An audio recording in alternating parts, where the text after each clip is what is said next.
안녕하세요. 선화비TV 김기주입니다. 우리나라는 2022년 1월 기준 65세 이상의 비율이 17.6%인 고령사회로 2025년 65세 이상 비율이 20%를 넘는 초고령사회에 진입할 것으로 예측됩니다. 즉, 한국의 고령 인구는 2025년 1000만 명을 넘고 2036년에는 1500만 명, 2045년에 2500만 명에 육박합니다. 인구 정점은 지났지만 고령 인구 비율은 증가한 상황입니다. 2020년 우리나라 평균 수명은 83.5세로 유엔이 2018년 발표한 기대 수명에서 일본이 이어 세계 2위이고 2030년에는 우리나라 평균 수명이 전 세계 1위, 여자 평균 수명은 세계 최초로 90세를 넘을 것으로 예측되고 있습니다. 그러나 건강 수명은 2020년 기준 66.3세로 평균 수명 대비 17.2년이 부족합니다. 즉 67세가 되면 평균적으로 건강치 않게 된다는 건데요.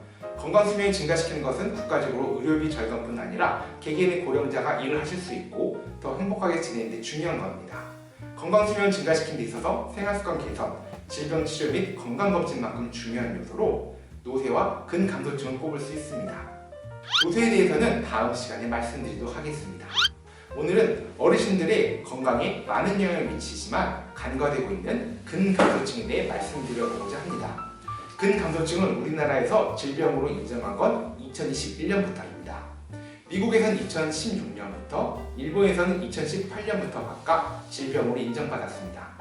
아직 인정받은 지 얼마 되지 않았으니 그만큼 익숙하지 않으시리라 생각됩니다. 근감소증은 나이가 증가함에 따라 동반되는 근육의 양이 감소함과 동시에 근력의 감소로 정의되고 일상생활 능력을 감소시키며 그 결과로 다양한 동반 질환과 사망을 유발하는 질환입니다. 정상적인 성인도 30대까지 최대로 근육량이 유지가 되다가 40세부터 연간 1%가량 근육이 감소하여 80대에 30대의 절반가량 근육만 남게 됩니다.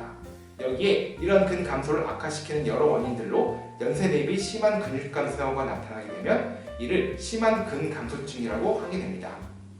국내 연구 결과들에 따르면 65세 이상 인구의 10에서 28%는 근감소증이며 60세 이상에서 근감소증인 사람은 40%에 이른다는 미국 연구 결과도 있습니다. 근육은 우리 몸에서 유일한 운동기관입니다. 걷거나 운동하거나 말할 때, 또 눈을 움직일 때, 눈을 깜빡일 때 사용하는 수익은 외에도 심장이 뛰거나 음식을 먹거나 소변을 보려고 해도 불수익은 없이는 운동하지 못합니다. 숨쉬는 것도 마찬가지고요. 그리고 근육은 우리 몸의 가장 큰 에너지 저장소이기도 합니다. 평소에 포도당을 근육에 저장하는 가장 큰 기관으로 에너지인 혈당을 흡수했다가 내놓는 저수지 역할을 하는데 근감소증은 근육이 줄어들고 그 자리를 지방이 채우게 된다면 근육의 혈당 흡수와 배출 기능을 나쁘게 해 당뇨병 발생을 유발하기도 합니다. 근육이 지방으로 대체된다면 혈중 콜레스테롤이 높아지고 이로 인해 혈관 건강 악화, 뇌졸중, 심근경색 위험성도 높아질 수밖에 없습니다. 간의 지방을 늘리고 심비를 촉진하여 췌장의 인슐린 분비를 방해하기도 합니다. 근감소증으로 인하여 보행이 장애가 생기면 근육이 또 줄어들 수밖에 없고 이는 우리 몸 중심축을 이루는 뼈의 밀도를 낮추게 되어 골다공증을 유발하게 됩니다. 골다공증은 낙사 시 골절 위험성을 높이며 낙상으로 인한 대퇴부 골절은 1년 사망률 15.6%에 이를 뿐 아니라 보행을 더욱 악화시켜 근감소증을 악화시키고 이는 다시 골다공증을 악화시켜서 골절 위험성을 높이는 악순환에 빠지게 됩니다. 또한 근육 감소는 낙상 시 뼈 주변 근육을 약화시켜 더욱 골절 확률을 높이기도 하며 근육을 구성하는 근섬유의 수와 굵기가 줄어 근육 감소가 일어나는데 지구력을 담당하는 지근보다 순발력을 담당하는 속근에서 근육 감소가 많이 진행되기 때문에 고령자는 돌발 상황에 빠르게 대처하기 어려워서 낙상 위험이 높아집니다. 근육 감소는 새로운 혈관과 신경이 생겨나는 것을 방해해 인지기능 저하가 유발할 수 있으며 최근 연구들은 근감소증 환자에서 알츠하이머 등 치매 발생률이 높을 수 있음을 보여주고 있습니다. 기립성 저혈압으로 인한 낙상 가능성도 증가합니다. 다리 근육이 약해지면 누워있다가 일어날 때 정맥의 혈액이 올라오지 않아 심장의 혈액량이 줄어 어지럼증이 발생할 수 있습니다. 근육 감소는 구강의 삼킨 근육을 약화시켜 연화장애로 인한 폐렴을 반복적으로 일으키기도 합니다. 또한 고혈압과 심혈관 질환 발병을 3배에서 5배 높이고 암, 폐혈증, 비만, 우울증을 유발할 수 있습니다. 이는 결국 노년의 건강수명 감소와 사망률을 올리는 원인이 되기도 합니다. 요양병원 입원 중인 환자분들도 근감소증은 중요한 질환입니다. 노년의 환자에서 하루를 누워서 아무것도 하지 않는다면 전체 근육이 1%가량 가까이 되는 근육이 감소하게 되고 한 달 누워 계시게 되면 최대 20-30%의 근육 감소가 일어나게 됩니다. 이는 결국 고령에 노쇠화된 환자분들이 신체활동 능력 감소, 건강하게 태어날 수 있는 확률 감소, 이로 인한 사망률 증가 등으로 이어질 수밖에 없습니다. 골절, 치매, 뇌졸중, 파킨슨병 등 여러 원인들로 인해 보행장애가 발생하여 단독 보행이 어려운 경우 재활치료를 꾸준히 하지 않게 된다면 환자분 상태가 나빠질 수밖에 없는 원인이 되기도 합니다. 근감소증을 예방하고 치료하는 방법에 대해 알아보도록 하겠습니다. 최선의 예방은 40세 이전에 최대한 많은 근육을 확보하고 운동이나 식사 등을 통해서요. 이후로도 꾸준한 운동과 체중 60kg 기준 하루 60g가량의 단백질, 대략 계란으로 따지면 10개가량 될 겁니다. 과 충분한 탄수화물이 포함된 식이, 기저질환의 조기 검사 및 적절한 치료로 충분한 근육량을 오랫동안 유지하는 것일 겁니다. 현재 40세 이상인 분이라도 지금이라도 늦지 않았다고 생각하시고 시작하시는 게 좋습니다. 운동은 걷는 것뿐만 아니라 전신 운동을 최대 근력의 60-70%가량으로 주 3회 이상 하시는 것을 추천드립니다. 낮에 누워있는 습관은 근감소를 유발할 수 있습니다. 65세 이상의 경우 그리고 여러 질환으로 인해 와상 상태에 있는 분들은 다른 접근을 요합니다.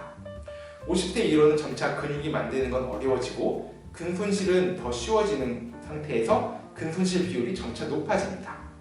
그리고 이전만큼 높은 강도로는 운동이 어려우실 것이고 같은 음식을 먹더라도 흡수율이 낮아져 충분한 영양 공급이 되지 않습니다. 식이는 60kg 기준 하루 72g가량의 단백질로 정상 성인의 20% 정도 더 섭취하셔야 하며 젊은 분들보다 높은 섭취를 하며 채식, 콩이나 쌀 등에 포함된 단백질만으로는 필수 아미노산이 공급되기 어려우니 달걀, 생선, 고기 등도 같이 섭취해 주시는 것이 필요합니다. 지나친 단백질 섭취는 또한 신장 기능 악화, 통풍 등의 발생 가능성을 높이므로 주의하시고 해당 질환이 있는 경우 담당 주치의와 상의하에 영양 조치하시는 것을 추천드립니다. 소화가 잘 되지 않거나 드신 것만큼 충분한 단백질이 공급되지 못할 때에는 체내 단백질 섭취를 높이기 위하여 단백질 보충제를 드시는 것도 필요한 경우가 많습니다. 햄, 소세지 등의 가공육류는 1급 발암물질에 해당하므로 드시지 않거나 최소화해서 드시는 것이 좋습니다. 병원에 입원하신 분들이 맞는 작은 영양제에 필수 아미노산이 주요 제제인 이유 중 하나이기도 합니다. 운동은 단독 보행과 일상생활이 가능하시다면 걷기를 포함한 꾸준한 운동을 필요로 합니다. 마찬가지로 최대 근력의 60-70%, 약간 힘드신 정도로 꾸준하게 운동이 필요하게 됩니다. 젊을 때보다는 더욱 건강에 투자하는 시간이 늘리지 않으면 건강을 유지하기 어려워집니다. 어떤 운동이 좋은지에 대해서는 많은 이야기에 있어서 말씀드리기 어렵지만 근력 운동, 스트레칭, 보행 또는 뛰기가 포함된 운동이 필요하다고 말씀드릴 수 있습니다. 한 가지 운동을 꼽으려면 앉았다 일어나기, 일명 스쿼트를 추천드립니다.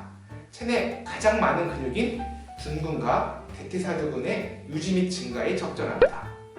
단독 보행이 어려우시다면 지팡이, 워커 등을 활용하여 보행 연습하심을 추천드립니다. 다만 보행장애 있는 경우 보행하다가 낙상 위험성이 있으므로 가능하다면 보호자, 치료사분이 같이 있을 때 운동하심이 좋으며 그게 어려우실 경우 충분한 낙상 예방 시설이나 물품을 갖추고 하심이 좀 더 안전하리라 생각됩니다. 와상의 경우에는 재활치료를 받는 게 필요함을 설명드립니다. 현재 골절 환자의 경우 고관절, 어깨관절 등의 큰 관절 골절 후 수술하신 분들이 1에서 3개월가량만 하루 30분 재활치료가 보험이 됩니다. 그 외 골절, 치매, 내과질환, 노쇠 등으로 입원하신 와상 환자분들은 재활치료가 보험이 되지 않아 대다수가 운동치료를 시행하지 못하고 있는 상황입니다.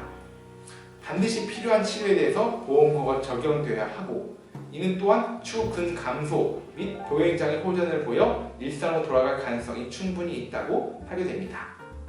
이에 대한 대책이 필요하리라 생각됩니다. 보행장애 근감소를 유발할 수 있는 기저질환의 진단과 치료도 중요합니다. 파킨슨병, 알츠하이머 치매의 경우 해당 질환의 적절한 치료제 복용만으로도 보행장애 호전을 보이는 경우도 있습니다. 또한 과량의 약 투여가 되지 않는지 해당 전문의 확인과 감량을 필요로 할 수도 있습니다. 오늘 내용은 여기까지입니다. 지금까지 시청해주셔서 감사합니다. 앞으로 더 좋은 내용을 찾아뵙도록 하겠습니다. 감사합니다.